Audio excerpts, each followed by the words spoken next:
My apologies for that interruption. So these two men here are interesting figures in their own right, Galen and Borodin. Borodin was a fluent Chinese speaker and an expert on Chinese history and on communist movements in Asia. He had a number of jobs with the Soviets, and like a lot of other people who were loyal, competent, good at his job, he was screwed during the Stalinist purges that came 2 decades later. Poor Borodin. Anyway, going on to slide 20. So the thing that was at the center of the Soviet program, which was also at the center of what Sun Yat-sen wanted and what Chiang Kai-shek wanted, was the establishment of a military academy. It was obvious that, as Mao later put it, political power would grow only out of the barrel of a gun. And so this is a modern photograph of the Whampoa Military Academy, or in Chinese, the Huangpu Lujun Junguan Xuexiao.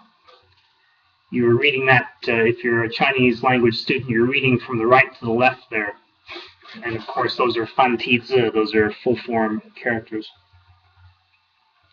So this academy was a bit more like Sandhurst today in the UK. It wasn't or Oxford Candidate School, an OCS sort of arrangement in the United States. It only goes for 3 months. This school punched out officers in 3 months. It was not a university like West Point is, or a college like West Point or Annapolis or the Air Force Academy. But it was very successful in training and creating a corps of competent infantry officers, and also trained a few people who became naval officers.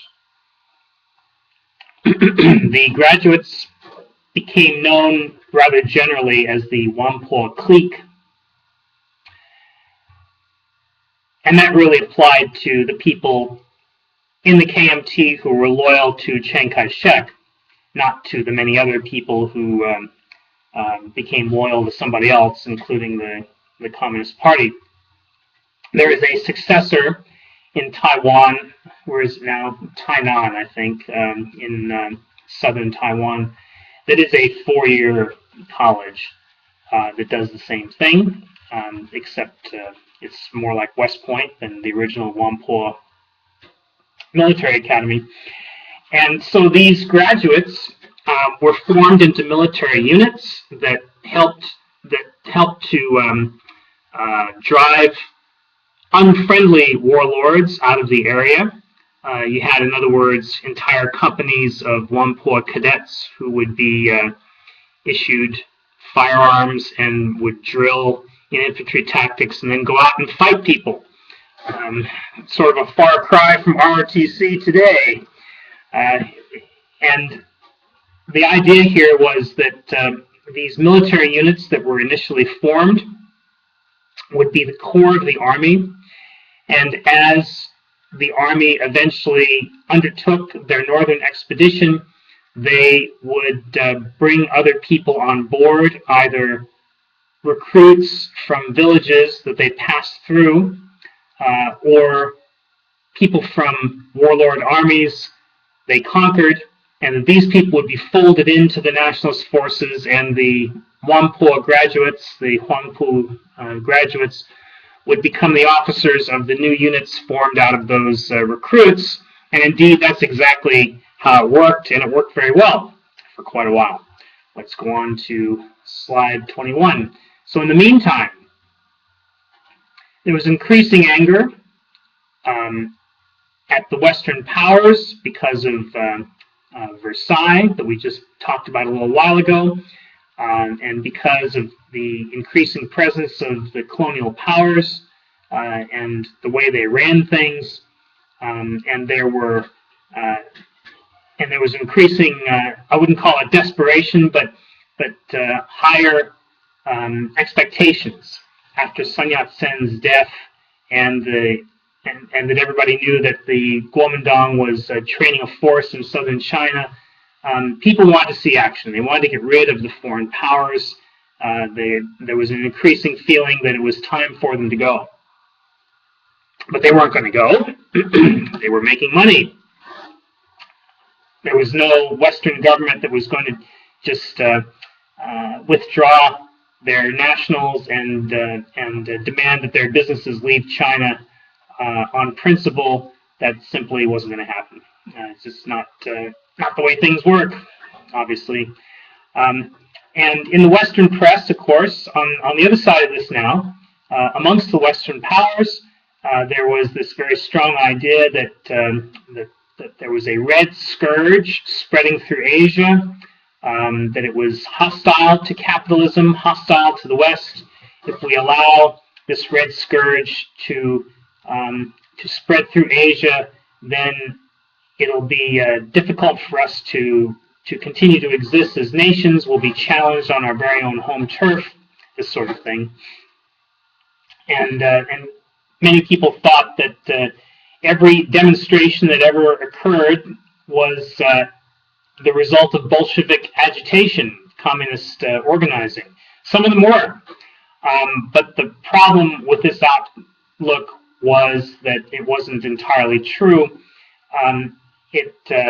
Like all people who oppress others, either on a personal level or on a wider level, the oppressor wants to believe that they're not really so bad, that the people they're oppressing actually want to get along with the oppressor, and this was a misapprehension, and resulted in the foreign powers continuing to do what they were doing for longer than they should have. One of the scenes from this movie, The Sand Pebbles, I'm going to try to put up on D2L, is a conversation between some people at a dinner table that you'll recognize if I can manage to get it up there, that encapsulates this problem from the Western perspective. So there were incidents and there were shootings. There was this 30 May incident that resulted in the May 30th movement.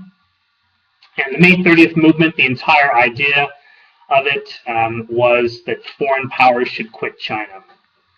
That was pretty much the long and the short of it. And so strikes spread across China into 1926. Let's go on to slide 22. And it was in this context, as there was more and more communist agitation, that the Zhongshan incident occurred. The Zhongshan incident is not discussed very much in our readings, I think, and I want to note it very quickly. Again, Wang Jingwei was the main competitor with Chiang Kai-shek for power in the Kuomintang. They were rivals, and the historical evidence that is noted by Taylor in one of the optional readings, right around, I don't know what it is, page 80 or so. You can find this actually if you just look in the index and look under Zhongshan here, Zhongshan incident. So probably around page 60, something like that. So probably Wang Jingwei was planning to initiate a coup d'etat of some sort at this point in time, but there was a Chiang Kai-shek came under the false impression that the captain of this boat, the Zhongshan, which was the most powerful boat in the area, ship in the area, was going to participate in the coup to oust him, and he thought that the CCP was behind it. You have to remember now at this point that there was a united front between the Chinese Communists and the Nationalists, and that Zhou Enlai, one of the senior members of the Chinese Communist Party, was a deputy head of the Whampoa Military Academy. He was the chief, one of the two chief political officers there who did the propaganda for the troops. And so Chiang Kai-shek had all the communists within reach arrested, and eventually he figured out that it was not actually the communists who were getting ready to oust him.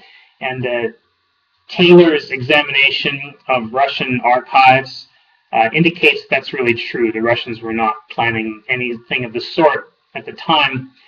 So Chiang Kai-shek figured this out. He released the communists. He had already had Zhou Enlai released because they were buddies, best friends forever. And he ended up resigning at this point, not because he thought he'd really done anything wrong, but because he wanted to prove a point. And that point was that if I resign, everything's going to go to hell. And so he resigned, and everything started to go to hell. The generals who supported him and were anti-communists started to talk about killing Wang Jingwei. That Wang Jingwei could not gather enough support within the ruling councils of the Kuomintang to really have himself made the leader. There was no assurance of being able to unite the party, and so it was only a matter of weeks, and Chiang Kai-shek was back. He was in command again. He was given new offices by the Central Council. He was effectively made leader not only of the military but of the party, and that made it possible, going on to slide 23, to pursue the Northern Expedition. It could be that Chiang Kai-shek had in mind uniting the party once and for all when he did all this stuff prior to launching that expedition. And it's quite something the way this all happened. There was relatively little resistance to Chiang Kai-shek because there was partly because there was so much popular support for the KMT. Wherever it went, people wanted to see China united. They wanted to get rid of the foreigners. They wanted China to become a strong nation again, and they wanted peace. They wanted there to be stability. So, since so many people believed that the Kuomintang were the only party that could accomplish this, and since the warlords were already relatively unpopular, and their forces were relatively untrained compared to Chiang Kai-shek's forces, they tended to, if not surrender, they tended to come to a modus vivendi with the KMT, at least on a temporary basis. This didn't last for more than about 5 years. It became troublesome after a time. But it was immediately effective, and after only 9 months, the nationalist flag flew on flagpoles from all the way from Heilongjiang in the north to Guangxi and Yunnan in the southwest. It was an amazing sequence of events. Going on to slide 24, this film, The Sand Pebbles, which I like so much, is going to be on reserve in the library within a couple days, and I'm hoping to post some segments of it.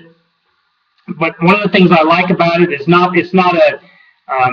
it's not like a documentary or anything, but it gives you a good flavor of the times, of the slow but steady buildup of anti-foreign sentiment across urban China in 1926, and of the strikes that went on and how foreigners perceived them.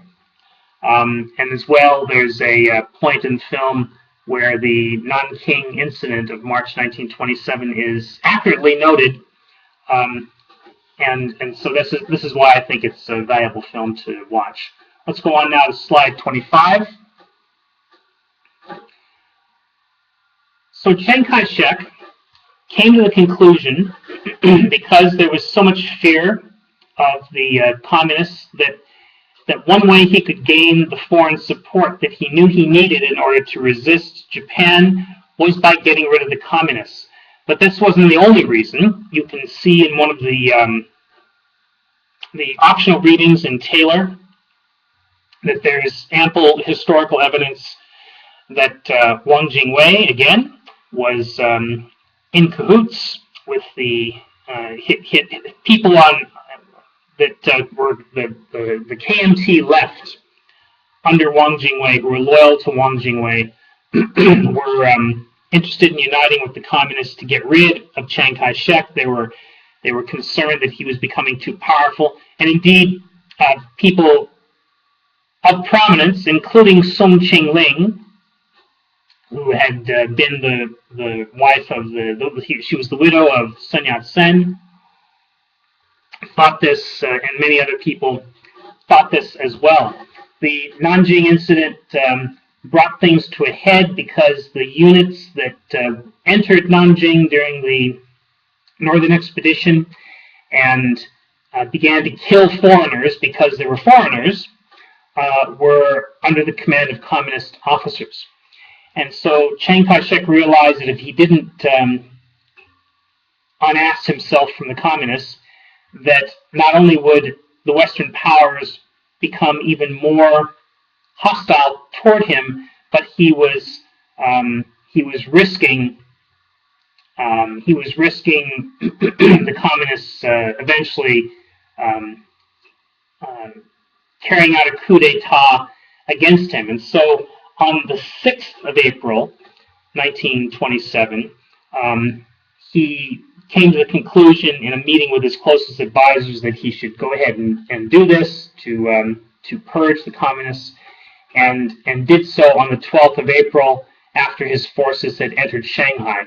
Shanghai being the center of communist influence, the seat of the CCP Central Committee, the home of China's small proletariat, which communist doctrine said was the part of the population that you should first try to organize in order to build a communist movement.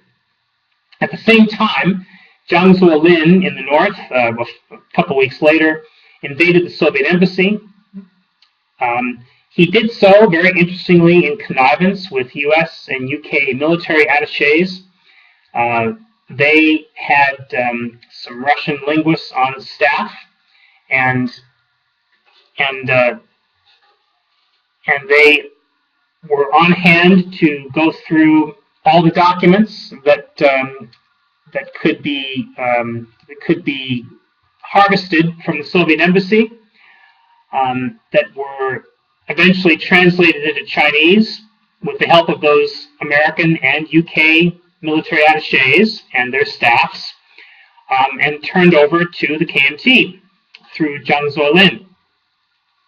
And you can take a look at some of these documents if you go to Taipei today and get yourself a pass, which is not hard to do, and go into the KMT archives and go through their rather archaic card catalog system like we used to have in the PSU library.